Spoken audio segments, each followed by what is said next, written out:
Today I'm going to show you how to do a very simple prop. I'm going to start with a circle. It's an 06, and I'm going to take this into the prop editor. I'm going to add a green outline circle, and on top of that I'm going to add another green outline circle and a solid yellow 2, which is a yellow outline. I'm going to make that one a little smaller. Over here I'm going to go back to the second green layer and I'm going to make that one a little bit smaller like that. So this is the prop that I'm starting with, just a few simple circles. Okay, so back on the timeline, I'm going to open the prop key editor. I'm going to take the circle itself. Here, let me hit F3 here and say I'll go 25 frames, and I'll rotate it 90 degrees. I'll go another 25, of course, and I'll do another 90. So here I know that I am getting a full circle here in say 100 frames. That's a good even number. In 100 frames, I'm going to take the frame 0 here and pin it to 100 frames. So here, this is basically going in a circle. I'm going to take the big green outline, move it up to the top here of the circle that's going in the main circle, and I'm going to stretch it out a little bit like this, and I'll show you why in a second.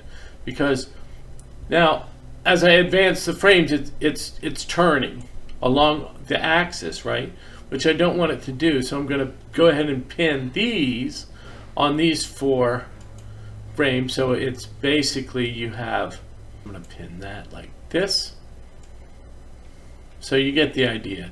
It's basically held as it goes along the rotation. It stays, there's a polar north to this object in the rotation because of the way I pinned the motion of the sprites. Okay, and then now I'm going to close the prop key editor, and on the timeline itself I'm going to take the entire compound prop and I'm going to squash it like that.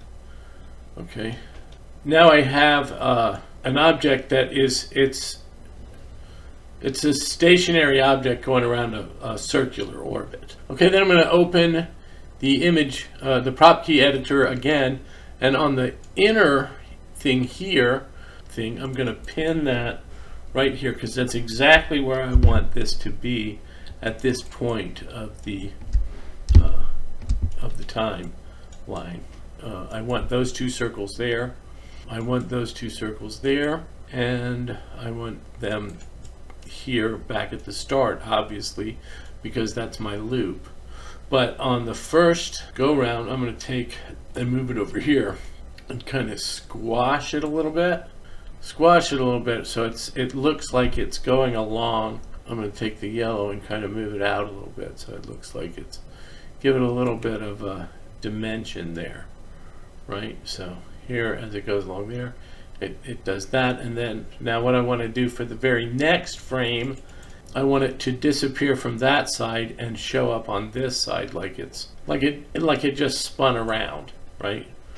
As the way this is going, it goes bam, and then it comes back around. This is going to be right there again, right?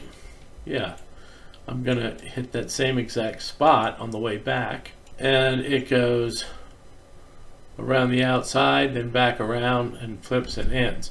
And there, just in that real quick 6 minutes, I just showed you how I created like an orbital object, like a stationary spinning object. This, as I'll call it, orbit 1. Let me show you how that looks. I've just plotted this all out.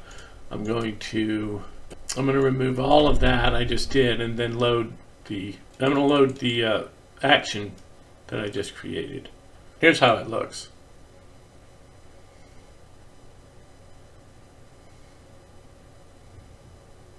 Now, to be really accurate, what I should have done was make it a little bit smaller in the back and then a little bit larger in the front, which I didn't do. But normally I would have. Anyway, that's a real quick tutorial. I hope you liked it. I hope you learned something from it. Thanks, bye.